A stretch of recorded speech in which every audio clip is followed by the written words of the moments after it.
좋은 아침입니다. 오늘은 9월 5일 토요일입니다. 하나님께서 선물로 주신 날인데요. 선영해서 하나님을 기쁘시게 하는 기쁨의 하루가 되면 좋겠습니다. 오늘은 시 58편을 함께 묵상해 보겠습니다. 기독교를 흔히 사랑의 종교라고 부릅니다. 이 구약의 모든 율법도 어떻게 요약할 수 있습니까? 하나님의 사랑과 이웃 사랑으로 요약이 가능하죠. 사랑장인 고린도전서 13장에도 믿음, 소망, 사랑 이 세 가지는 항상 있을 것인데 그 중에 제일은 사랑이라고 말씀하고 있죠. 그러므로 사랑을 떠나서는 기독교를 생각할 수 없습니다. 우리가 지금 묵상하고 있는 시편의 주제를 이 주제에 따라서 여러 종류의 시편으로 분류하는데요. 찬양시가 있고요. 감사시가 있고요. 탄식시, 지혜시 등이 있습니다. 그런데 이 기독교의 기본 교리와 맞지 않는 것이 하나가 있어요. 그것은 바로 시편의 내용 가운데 다른 사람들에 대해서 저주를 내릴 것을 간청하는 내용이 있다는 거예요. 그 원수에 대한 사랑이 아니라 복수해 주실 것을, 저주해 주실 것을 하나님께 간구하는 내용이 종종 발견됩니다. 이런 시편들을 저주의 시편, 복수의 시편으로 부르죠. 이런 시편들을 대할 때 우리 그리스도인들은 종종 당황을 합니다. 아니, 성경에 이런 내용이 있다니라고 생각하면서 당황을 하죠. 오늘 본문인 시편 58편도 이런 저주의 시, 복수의 시로 알려져 있습니다. 내용을 간략하게 살펴보면 이렇습니다. 1절부터 5절까지가 악한 통치자들의 모습을 보여주죠. 그리고 그들로 인해 생겨난 불의한 현실을 고발하고 있습니다. 공의를 말하고 정의를 행해야 될 사람들이 불의를 행하고 악을 행하는 현실을 시편 시인은 목도하고 있죠. 마치 나치의 히틀러 치하처럼, 소련의 스탈린과 같은 그런 독재 치하처럼 그런 상황입니다.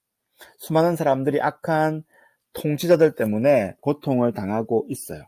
그리고 이런 악함이 인간의 본래의 깊은 죄성에서 비롯된 것임을 시편 시인은 우리에게 보여주고 있습니다.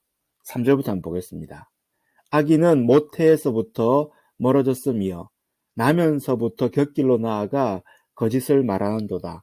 그들의 독은 뱀의 독과 같으며 그들은 귀를 막은 기머거리 독사 같으니 술사에 홀리는 소리도 듣지 않고 능숙한 술객의 요술도 따르지 아니하는 독사다라고 말하고 있어요. 그래서 이들을 권면하며 회개하는 것이 불가능해 보입니다. 인간의 힘으로 도저히 이 악한 통치자들을 어떻게 할 수 없기 때문에 시편 시인은 지금 하나님께 호소를 드리고 있어요. 6절부터 9절까지가 시편 시인이 악인에 대해 하나님께 간구하는 내용이에요. 그런데 놀라운 것은 이 내용이 주로 무엇이냐면 악인에 대한 저주와 보복의 내용을 담고 있습니다. 좀 더 실감 있게 번역한 표준 세번역으로 제가 한번 읽어드리겠습니다. 하나님, 그들의 이빨을 그 입 안에서 부러뜨려 주십시오. 주님, 젊은 사자들의 송곳니를 부수어 주십시오. 그들을 급류처럼 흔적도 없이 사라지게 해 주십시오. 겨누는 화살이 꺾인 화살이 되게 해 주십시오.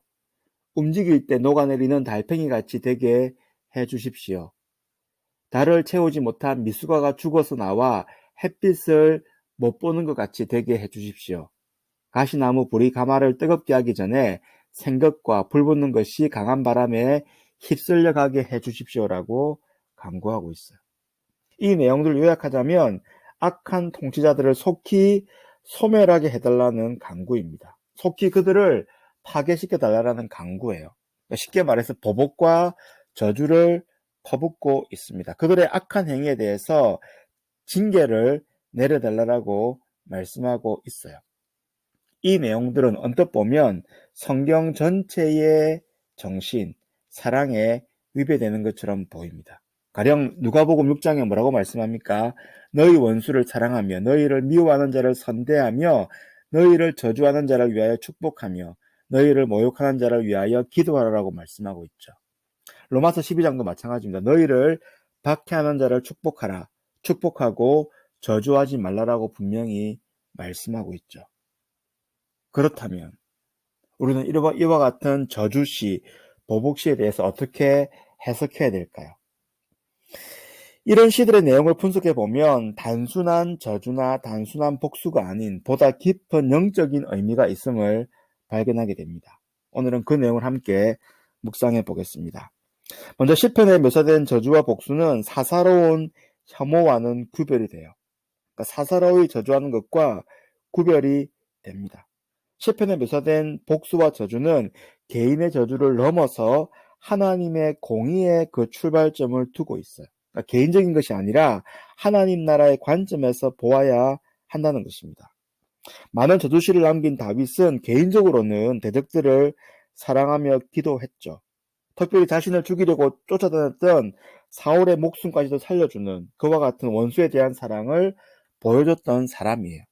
그러나 오늘 시편의 시인인 다윗이 강구한 것은 하나님의 공의의 실현을 위해서 그들에게 적합한 보응이 필요하다라고 말씀하고 있습니다. 왜냐하면 하나님은 공의 하나님이시기 때문에 하나님 나라가 실현되어야 될 이 땅에서 악인들이 멸망받아야 함을 강구하고 있는 거죠. 그러므로 오늘 본문의 시편은 악인에 대한 단순한 개인적인 감정이 아닌 것입니다. 하나님 나라의 관점에서 볼 때 악인이 멸망해야 된다라고 말씀하고 있죠. 또한 이런 악인의 멸망을 통해서 시편 시인이 알고자 했던 것이 있어요. 하나님이 지금도 세상을 다스리고 계심을 알기를 원했고 그것을 세상에 알리고 싶어 했습니다. 오늘 보면 11절이 바로 그 내용이죠. 그때에 사람의 말이, 그러니까 악인의 멸망과 저주당함을 보고 사람의 말이 진실로 의인에게 갚음이 있고 진실로 땅에서 판단하시는 하나님이 계시다라고 고백하는 것입니다. 이것이 바로 시편 시인이 공의로운 심판을 요청한 이유예요. 개인적인 원한을 갖는 데 관심이 있었던 것이 아닙니다. 정말로 개인적으로 복수하고자 했다면 하나님께 간구하지 않고 자신이 직접 그렇게 보복했을 것입니다.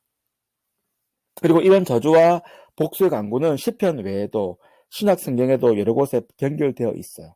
그 공동적인 특징이 무엇이냐면 바로 하나님 나라에 대해서 역행하는 일들에 대해서 이 신약 성경에도 저주와 복수를 퍼붓고 있어요. 사사로운 감정이 아닙니다.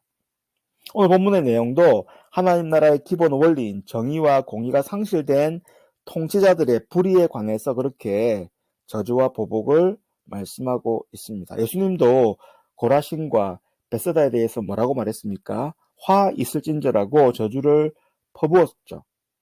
사랑의 예수님이 왜 저주를 퍼부었습니까? 바로 복음을 받아들이지 않는 도시들에 대한 내용이었죠.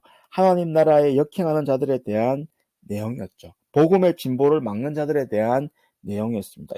그러므로 이런 저주와 보복의 표현은 사적인 감정의 차원이 아니라 하나님 나라의 확장을 방해하는 자들에 대한 하나님의 심판을 강구하는 것입니다. 요약하면 이렇습니다. 개인적인 저주와 개인적인 보복은 옳지 않아요. 하지만 하나님 나라의 관점에서 볼 때 하나님의 정의를 위해서 하나님 나라의 확장을 위해서 불의한 통치자들의 멸망을 위해서 우리가 기도할 수 있다는 것입니다. 복음의 확장을 방해하는 악한 세력에 대해서 벌을 내려달라고 기도할 수 있다는 것이에요. 즉 개인 신앙을 벗어나서 사사로운 감정에서 기반된 것이 아니라 하나님 나라의 관점에서 볼 때 이와 같은 기도를 할 수 있다는 것입니다. 오늘도 이 말씀을 묵상하면서 하나님과 동행하는 행복한 하루가 되었으면 좋겠습니다.